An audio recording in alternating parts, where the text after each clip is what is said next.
दाल, मसूर का दाल और है आलू भाजा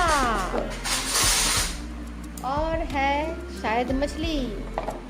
बंगाली है, मछली तो खाएंगे ही।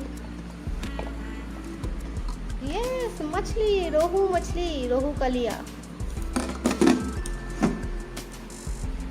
तो हम लोग करते हैं लंच एंजॉय और अब से मिलते हैं थोड़ी देर बाद। Hello friends, welcome to my channel. मैं हूँ अर्पिता और आप सभी को मेरे चैनल में स्वागत है। तो मैं मेरी सहेली के साथ घूमने निकली हूँ वेस्ट बंगाल के नॉर्दर्न साइड के अलीपुरदुआर डिस्ट्रिक्ट में। और अलीपुरदुआर से 25 किलोमीटर दूर बक्सा टाइगर रिजर्व फॉरेस्ट के अंदर हाथीपोता फॉरेस्ट बंगलो में हम लोग ठहरे हुए हैं। और फर्स्ट हम घूम चुके हैं। अभी लंच करके निकलेंगे हम भूटान घाट के तरफ सेकेंड हाफ में। और ये है इंडो भूटान बॉर्डर। दोपहर 3 बजे आफ्टर लंच हम 4 सहेलियाँ भूटान घाट के तरफ चल पड़े। तो Bhutan Ghat basically India Bhutan border area है। तो रिवर रायडक के बैंक में भूटान घाट एक सुंदर माउंटेन लैंडस्केप है। अलीपुरदुआर, शामुकतला, मैनागुड़ी होते हुए भूटान घाट के डिस्टेंस 45 किलोमीटर है। और ये अब हम लोग बक्सा tiger reserve forest western Raidak के अंडर होते हुए जा रहे हैं। और इस जगह को घूमने के लिए फॉरेस्ट डिपार्टमेंट के ऑफिस से परमिशन भी लेना पड़ता है। तो सिटी के हसल बसल से दूर भूटान घाट एक ऑफबीट डेस्टिनेशन है। अगर आप लोगों को एडवेंचर अच्छा लगता है तो आपके लिए ये एक आइडियल डेस्टिनेशन होगा। टूरिस्ट यहाँ आते हैं यहाँ का यूनिक पहाड़, यहाँ का लैंडस्केप, यहाँ का फॉरेस्ट नेचर घूमने के लिए।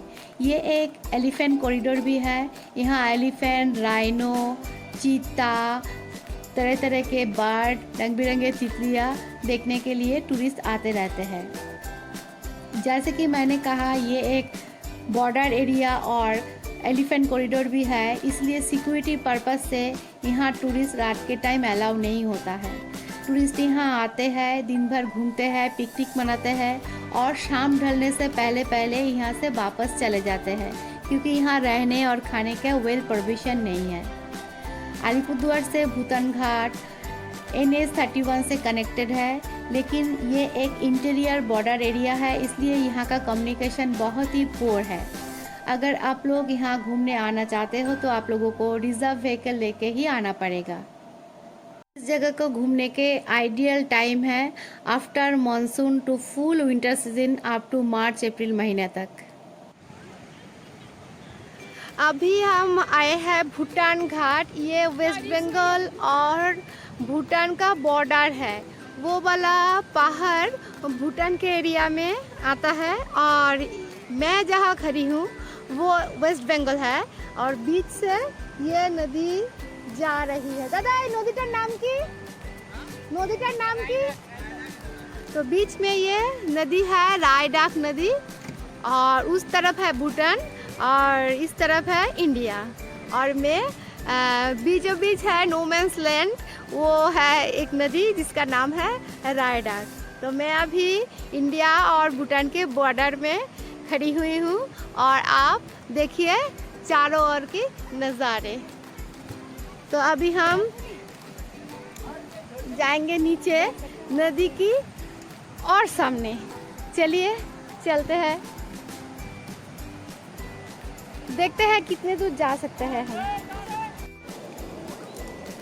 मैं खड़ी हूँ नदी के बीचों बीच रायडक नदी में और पीछे है भूटान घाट पहाड़ी से ये उस पीछे वाली पहाड़ी से ये नदी निकल कर आती है और इंडिया और भूटान के बीचों बीच से ऐसे बहती है। और मैं बीच नदी में खड़ी हूँ। जब मानसून स्टार्ट हो जाएगा फुल फेज में, तब ये नदी देखने वाला होगा। और जब ड्राई वेदर होता है विंटर सीजन, ड्राई वेदर, तभी ये नदी एकदम सूख जाती है। जैसे कि हर पहाड़ी नदी जो ड्राई सीजन में सूख जाते हैं, तो इसके पार में सब पिकनिक मनाने के लिए आते हैं। विंटर के सीजन में यहाँ आना चाहिए, पिकनिक के लिए मेला लग जाता है इधर। मैं खड़ी हूँ नदी के बीचों बीच, देखिए, और कितना क्लियर, क्रिस्टल क्लियर पानी है, आपको क्या बताऊं। और पीछे वो पहाड़ का कलर देखिए, पर्पल कलर का पहाड़ है वो। देखिए मेरे जैसी, मेरे और भी कई सारे टीम आए हैं घूमने के लिए।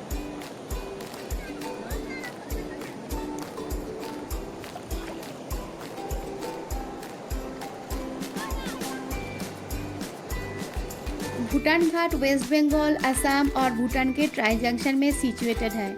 यहाँ मेनली टूरिस्ट यहाँ का नेचर, फॉरेस्ट और 7 कलर रेनबो माउंटेन देखने के लिए आते रहते हैं। ये बर्ड वॉचर के लिए एक पैराडाइज है। यहाँ तरह तरह के migrated bird like Himalayan migrator goosander, hornbill, red star, ibisbill, black star और कई तरह के माइग्रेटेड बर्ड और कलरफुल तितलियों का हेवन है। और टूरिस्ट इसी वजह से ये सारे जगह घूमने के लिए आते हैं।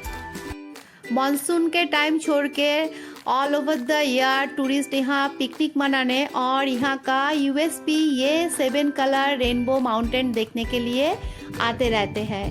पहले तो यहाँ चारों तरफ ऐसे पहाड़ बहुत थे, लेकिन अभी क्लाइमेट चेंज और पोल्यूशन के वजह से सारा खराब हो चुके हैं, बस कुछ ही बचे हुए हैं। और ये पहाड़ मेनली चूना पत्थर यानी कि लाइमस्टोन का है, और बारिश के पानी या नदी के पानी गिरते ही चूना पत्थर गल के इस पहाड़ का ऐसे अनोखा शेप में कन्वर्ट हो जाता है। देखिए कैसे अनोखा शेप है इस पहाड़ का।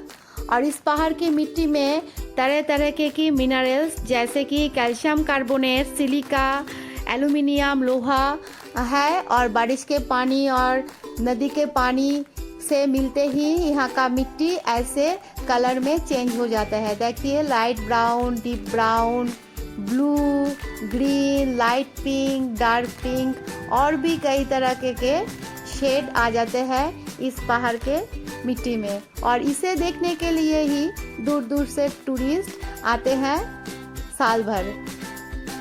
यहाँ आते ही मुझे लगा जैसे कि मैं कोई वंडरलैंड पहुँच गई हूँ। एलिस का जो वंडरलैंड था ना, वैसा वाला एक कलरफुल वंडरलैंड। चारों तरफ ग्रीन ग्रीन माउंटेन और उसके बीचों बीच ये कलरफुल रेनबो माउंटेन। एक ब्यूटीफुल सा लैंडस्केप और लैंडस्केप के बीचों बीच बहता ये पहाड़ी रायडक नदी। और चारों तरफ सन्नाटा छाया हुआ था। तो सिटी से दूर, सिटी के हसल बसल से दूर, पॉल्यूशन से दूर, ये एक अनोखा फीलिंग है।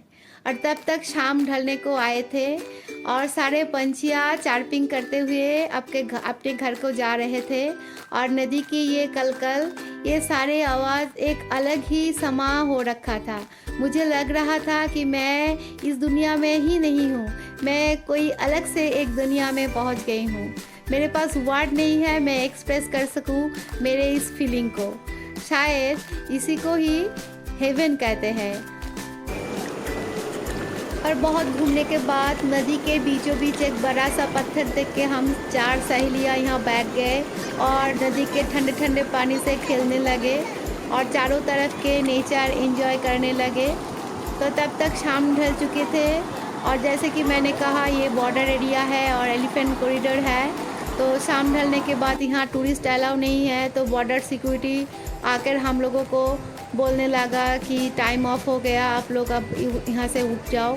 तो क्या करें, हम लोग भूटान घाट को अभी के लिए टाटा बाय बाय करके हम लोगों का जो फॉरेस्ट बंगलो है उसी तरफ चल पड़े। और आके देखा ये 3 जेंटलमैन आए हुए थे हम लोगों से मुलाकात करने के लिए। ये राजीव, तन्मय और भवतोष हमारा क्लासमेट है, हम सभी एक ही क्लास में पढ़ते थे।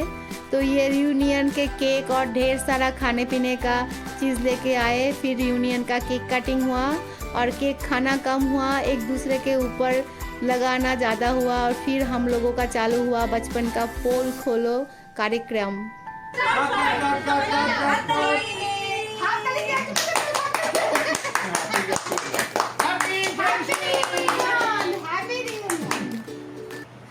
ऐसे ही बहुत देरों तक केक से हम लोगों का होली खेलना चालू रहा और फिर हम लोग बहुत देर तक पार्टी करते रहे और हम लोग बचपन के यादें ताज़ा करते रहे, क्योंकि हम लोग बहुत बहुत सालों के बाद सारे मिल रहे थे और एक दूसरे का टांग खिंचाई, लेग पुलिंग और पोल खोलो कार्यक्रम चालू रहा।